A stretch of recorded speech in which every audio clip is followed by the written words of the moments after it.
नमस्कार, मैं डॉक्टर नलिनी तिलकर, सहायक प्राध्यापक संस्कृत, शासकीय माधव कला एवं वाणिज्य महाविद्यालय उज्जैन। और आज हम उत्तर रामचरित नाटक का अध्ययन करेंगे। यह बीए तृतीय वर्ष की द्वितीय पेपर काव्य छंद एवं अलंकार के द्वितीय इकाई है, उसका आज हम अध्ययन करेंगे। इसके अध्ययन से विद्यार्थी भारतीय नाट्य परंपरा को जान पाएंगे। विद्यार्थी संस्कृत के प्रारंभिक नाट्यकारों की नाट्य शैली से परिचित हो पाएंगे। विद्यार्थी संस्कृत नाट्य की प्रयोगधर्मिता की व्याख्या कर सकेंगे। इसके अध्ययन से बहुभूति के व्यक्तित्व, जीवन वृत्त, स्थिति काल, जन्म स्थान, रचनाएं एवं नाटक के वैशिष्ट्य को समझ सकेंगे। उत्तर रामचरित की प्रथम अंक की व्याख्या के अंतर्गत वस्तु योजना को समझ सकेंगे। उत्तर रामचरित नाटक की कथा वस्तु का विश्लेषण कर सकेंगे। इसके अंतर्गत विद्यार्थी बहुभूति के व्यक्तित्व, जीवन वृत्त, स्थिति काल, जन्म स्थान, रचनाएं एवं नाटक के वैशिष्ट्य को समझ सकेंगे। विद्यार्थी संस्कृत नाट्य की प्रयोग धर्मिता की व्याख्या कर सकेंगे। उत्तर रामचरित की कथा वस्तु का विश्लेषण कर सकेंगे। इसके अंतर्गत संस्कृत साहित्य में सर्वश्रेष्ठ काव्य नाटक को ही कहा गया है, इसीलिए कहा जाता है काव्येषु नाटकम रम्यम। नाटक की रचना से ही कवि को कवित्व की कसौटी पर परखा जाता है। नाटकांतम कवित्वम। संपूर्ण संस्कृत साहित्य में करुण रस के सर्वश्रेष्ठ कवि बहुभूति ही माने जाते हैं। कारुण्यम बहुभूतिरेव तनुते, इसीलिए यह उक्ति प्रसिद्ध है। यह बहुभूति की अंतिम और सर्वोत्कृष्ट रचना एवं रामायण के उत्तरकांड सीता निर्वासन के कथानक पर आधारित है। यह 7 अंकों का नाटक है और प्रधान रस गौड़ी एवं वैदर्भी रीति का प्रयोग हुआ है। विदूषक रहित रचना है और नाटक को सुखांत बनाने हेतु अंत में राम सीता मिलन की घटना को जोड़ा गया है। इस नाटक के अंतर्गत अंकानुसार कथानक वर्णित है। इसका अध्ययन हम इस प्रकार करेंगे। प्रथम अंक चित्रवीथि चित्रदर्शन नाम से प्रसिद्ध है। इसमें राम चित्रवीथि में सीता को विवाह से लेकर अग्नि शुद्धि तक के चित्र दिखाते हैं। लोकापवाद के कारण वे सीता का परित्याग करते हैं। दूसरा अंक पंचवटी प्रदेश नाम से प्रसिद्ध है। इसमें वन में लव और कुश का जन्म होता है। राम का अश्वमेध यज्ञ, लक्ष्मण पुत्र चंद्रकेतु द्वारा अश्व की रक्षा और शंभुक वध वर्णित है। अब हम तृतीय अंक का अध्ययन करेंगे। तृतीय अंक छायांक नाम से प्रसिद्ध है। इसके अंतर्गत राम का पंचवटी में पुनः प्रवेश होता है और पूर्व की घटना को स्मरण कर मूर्छित होना, अदृश्य सीता के स्पर्श से होश में आना और अश्वमेध यज्ञ में सीता की प्रतिमा रखना वर्णित है। चतुर्थ अंक कौशल्याजनक योग नाम से प्रसिद्ध है। इसमें वाल्मीकि के आश्रम में वशिष्ठ, अरुंधति, कौशल्या, जनक आदि का आगमन होता है और बालक लव का दर्शन, अश्वमेधी यज्ञ में छोड़े गए अश्व को पकड़ने के लिए लव का प्रस्थान वर्णित है। पंचम अंक कुमार विक्रम नाम से प्रसिद्ध है। इसके अंतर्गत लव द्वारा द्रंभक अस्त्र का प्रयोग एवं लव और चंद्रकेतु का युद्धार्थ तैयार होना वर्णित है। षष्ठ अंक कुमार प्रत्याभिज्ञान नाम से प्रसिद्ध है। इसमें लव और चंद्रकेतु का दिव्य अस्त्रों से घोर युद्ध और राम का आगमन, कुश का भी आगमन, राम का अनुमान की लव कुश सीता के ही पुत्र हैं, यह वर्णित है। सप्तम अंक सम्मेलन व गर्भ नाटक नाम से प्रसिद्ध है। इसमें वाल्मीकि के आश्रम में गर्भ नाटक का अभिनय सीता को निर्दोष सिद्ध करना और राम का सीता तथा लव कुश से समागम वर्णित है। इसी के साथ हम उत्तर रामचरित करुण रस प्रधान नाटक है। इसमें कवि की योग्यता, विदग्धता, कवित्व शक्ति, वर्णन शक्ति, सूक्ष्म मनोवैज्ञानिक विवेचना, रस परिपाक चरम उत्कर्ष पर है। इसमें करुण रस का इतना प्रौढ़ वर्णन है कि इस नाटक के कारण ही बहुभूति की कीर्ति दिग दिगंत में व्याप्त है। उत्तर रामचरित की कथा वस्तु का प्रारंभ सीता के वनवास से होता है और राम सीता के पुनर्मिलन के साथ इसकी समाप्ति होती है। उत्तर रामचरित की कथा वस्तु में 12 वर्षों का अंतराल आता है, तथापि भवभूति ने अपने नाट्य कौशल द्वारा उसमें प्रवाह बनाए रखा है। नाटक के नायक राम धीरोदात्त कोटि के हैं। ये जो नायक की 4 श्रेणी होती है, धीरोदत्त, धीर ललित और धीर प्रशांत, और इसके अंतर्गत जो नायक है वो धीरोदात्त कोटि के हैं। इसमें पात्रों के चित्रण में भवभूति को उत्तर रामचरित में अद्वितीय सफलता मिली है। इसमें जो नायिका है वह नायक की पत्नी है, और इसके अंतर्गत भवभूति ने नाटक के पात्रों में महाकाव्य के पात्रों जैसी गहनता भर दी है। वे मानवीय गुणों से युक्त होने पर भी उच्च आदर्शों को प्रस्तुत करते हैं। राम में हम आदर्श राजा, आदर्श प्रेमी, आदर्श पति के दर्शन कर सकते हैं, तो सीता भी आदर्श पत्नी, आदर्श माता और आदर्श भारतीय नारी के रूप में हमारे सम्मुख आती है। भवभूति के नाटक उत्तर रामचरित में दाम्पत्य प्रेम का भी आदर्श रूप हमें दिखाई देता है। इसमें दाम्पत्य रूप को आदर्श रूप में वर्णित किया है। अधिकांश संस्कृत नाट्यकारों ने जहाँ प्रणय प्रसंगों को प्राथमिकता दी है, वहीं उत्तर रामचरितम में दाम्पत्य की अंतरंग अनुभूतियों का अत्यंत मनोहारी चित्र उपस्थित किया है। उत्तर रामचरित का मुख्य रस करुण है, जो कि बहुत प्रसिद्ध है। सुभाषितों में भी भवभूति को करुण रस प्रवीण बताया गया है। इसीलिए कहा गया है कारुण्यम भवभूतिरेव तनुते। भवभूति ने स्वयं ही करुण रस को समस्त भावनाओं का आधार माना। एको रसः करुण एव निमित्त भेदात, इसीलिए यह उक्ति चरितार्थ है।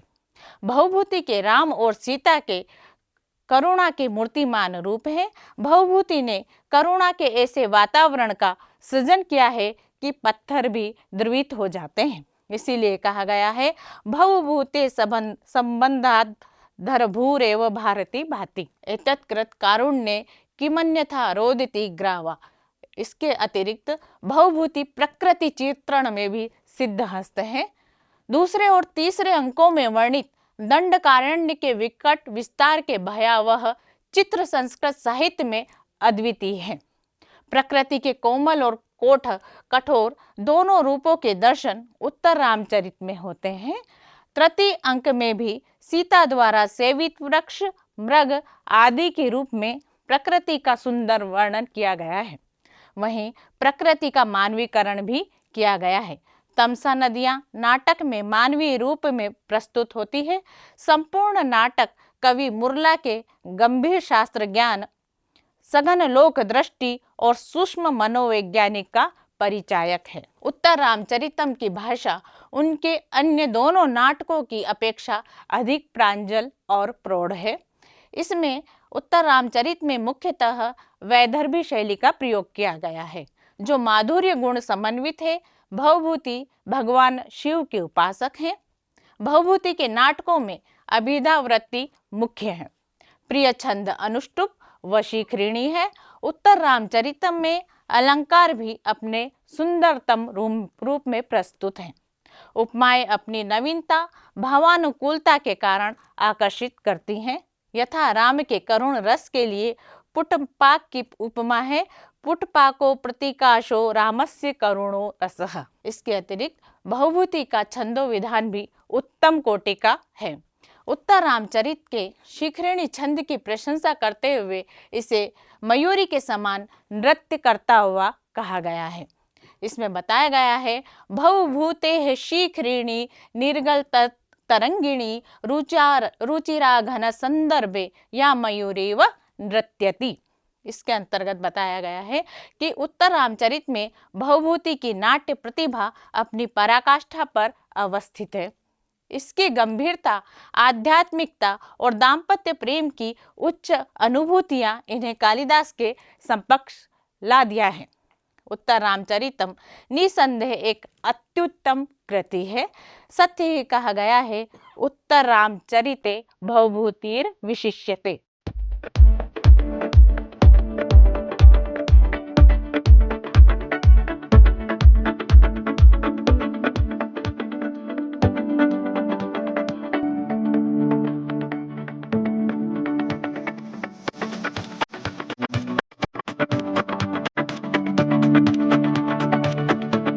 अब हम प्रथम अंक की व्याख्या करेंगे। प्रथम अंक की व्याख्या में इदं कविभ्यः पूर्वेभ्यो नमो वाकं प्रशास्महे विन्देम देवतां वाचम अमृता आत्मानः कलाम। इसमें बताया गया है कि रामचरित के पूर्व वक्ताओं को सर्वप्रथम नमस्कार कहकर हम ईश्वर से प्रार्थना करते हैं और कहा गया है कि हे परमेश्वर, आपकी अंशभूत अमृत तुल्य संसार को आह्लादित करने वाली उस वाणी को हम भी प्राप्त करें। इसकी व्याख्या इस प्रकार है कि लोकोत्तर चरित पर आधारित नाटक का शुभारंभ करते हुए भवभूति अपने कार्य को निर्विघ्न पूर्ण करने के लिए सर्वप्रथम मंगलाचरण करते हैं। शास्त्रीय मान्यता है कि ग्रंथ के आदि मध्य और अंत में मंगल करना चाहिए। इसे शिरोधार्य करते हुए महाकवि भवभूति ने यह मंगल किया है।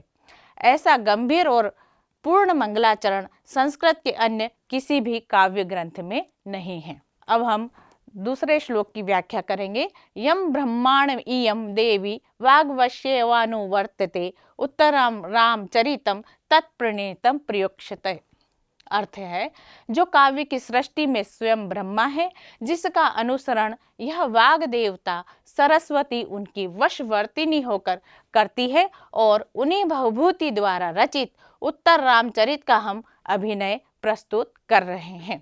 व्याख्या इस प्रकार है कि जो ब्रह्मा प्रजापति की अपेक्षा भी अद्भुत काव्यमयी सृष्टि करने वाले हैं, सरस्वती जिनकी इच्छानुचरी हो गई है, उन महाकवि भवभूति द्वारा रचित प्रजानुरंजन के लिए प्राण प्रिया सीता का भी निर्वासन रूप लोकोत्तर राम का चरित प्रस्तुत कर रहे हैं। हम अगले श्लोक की व्याख्या करेंगे। इसमें सर्वथा व्यवहर्तव्यम कुतो हय वचनीयता यथा स्त्रीणाम तथा ही वाचाम साधुत्वे दुर्जनो जनः। इसके अंतर्गत बतलाया गया है कि सूत्रधार कहते हैं कि जैसी हो वैसी बातें व्यवहार में लानी चाहिए, निंदा न हो यह कब संभव है, क्योंकि स्त्रियों की साधुता की तरह वाणी की साधुता के विषय में भी लोग दुर्जन होते हैं। इसका बतलाया गया है इसमें व्याख्या के रूप में कि निर्दोष या सदोष के फेर में न पड़कर जैसी जिस समय योग्य हो वैसी ही स्तुति पद्धति को व्यवहार में लाना चाहिए।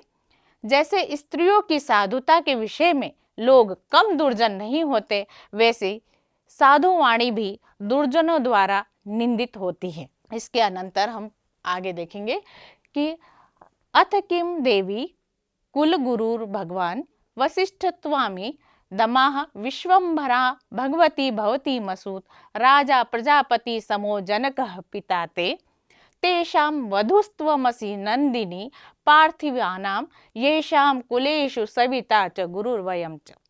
इसमें तत्किमन्यदा प्रशास्महे केवल लम वीर प्रसवा भूयः। इसमें बतलाया गया है कि अष्टावक्र बैठकर बोलते हैं, क्यों नहीं देवी, आपके कुल गुरु भगवान वशिष्ठ ने आपके लिए कहा है कि बेटी भगवती जगत धात्री पृथ्वी ने तुम्हें जन्म दिया है और प्रजापति के समान महाराज जनक तुम्हारे पिता हैं। उन राजाओं की तुम वधु हो कि जिनके कुल में सूर्य और हम गुरु हैं। तब तुम्हें और क्या आशीष दें, केवल यही आशीष देते हैं कि तुम वीर पुत्रों को जन्म देने वाली बनो। इसमें व्याख्या के रूप में प्रस्तुत किया है कि वशिष्ठ द्वारा दिए जाने वाले आशीर्वाद का पूर्वांश है। जब माता विश्वम्भरा है तो पुत्री में विश्व के भरण की योग्यता सर्वथा सिद्ध है। अब रामः अनुग्रहीता स्मः लौकिकानां हि साधूनां अर्थम वागनुवर्तते ऋषीणां पुनराद्यानां वाचम अर्थो अनुधावति। इसके अंतर्गत राम कहते हैं, हम अनुग्रहित हुए क्योंकि लौकिक साधुओं की वाणी अर्थ के पीछे चलती है, किंतु वैदिक ऋषियों की वाणी के पीछे अर्थ स्वयं चलता है। व्याख्या के अंतर्गत हम पढ़ेंगे कि लोक में सामान्यतः सुलभ सज्जनों के वचन विद्यमान वस्तु या पदार्थ का अनुसरण करते हैं। वे जैसा देखते हैं वैसा कहते हैं, किंतु प्राचीन मंत्र दृष्टा ऋषियों द्वारा वशिष्ठ आदि मुनियों की वाणी के पीछे अर्थ वेग से दौड़ता है।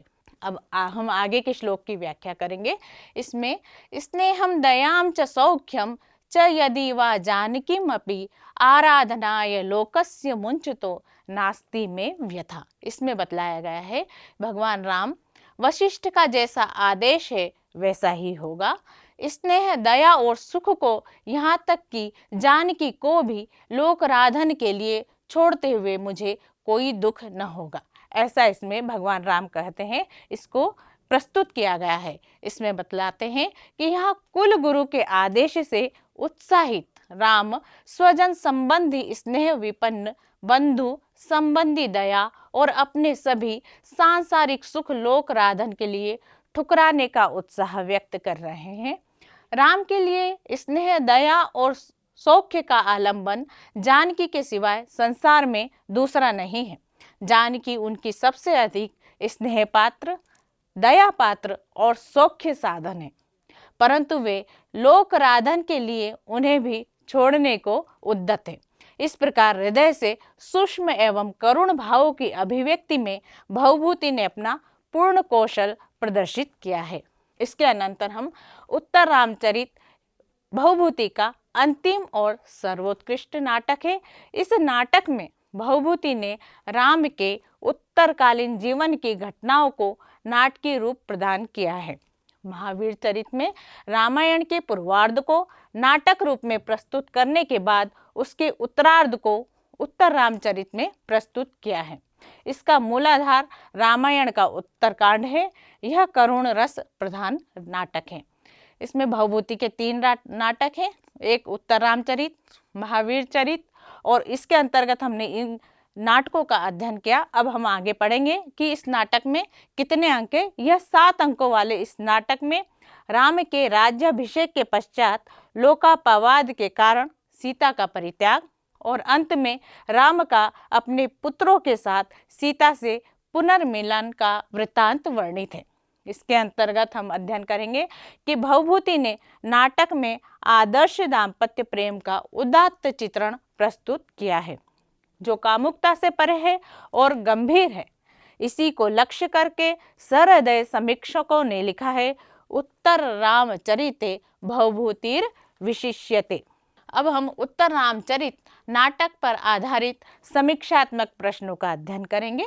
इसमें संस्कृत नाट्य साहित्य के अंतर्गत उत्तर रामचरित के नाटकीय वैशिष्ट्य का अंकन करेंगे। इसके अंतर्गत महाकवि भवभूति कृत उत्तर रामचरित नाटक की भाषा शैली की सविस्तार समीक्षा प्रस्तुत करेंगे। इसमें हम नाटक के प्रथम अंक के चित्रदर्शन नामकरण की सार्थकता पर प्रकाश डालेंगे। इसी के साथ हम उत्तर रामचरित के तृतीय अंक में छायांक महत्व का प्रतिपादन करेंगे। उत्तर रामचरित नाटक के सप्तम अंक के गर्भांग नामकरण की सार्थकता पर विस्तार से प्रकाश डालेंगे। उत्तर रामचरितम नाटक के आधार पर एको रसः करुण एव भवभूति के इस कथन की परिप्रेक्ष्य में अंगिरस का विवेचन करेंगे। इसी के साथ उत्तर रामचरित नाटक के नायक राम तथा नायिका के सीता के चरित्र का निरूपण करेंगे।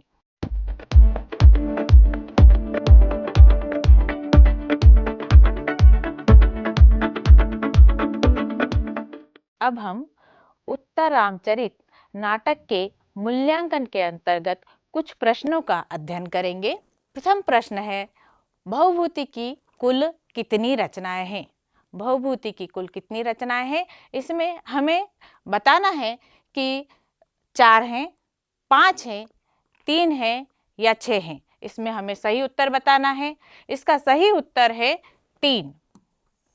भवभूति की कुल 3 रचनाएं हैं, मालती माधव, महावीर चरित और उत्तर रामचरित।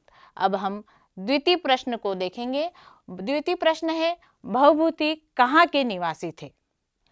काशी, उज्जैनी, विदर्भ देश वर्तमान में बराम के पद्मपुर के, या फिर मिथिला।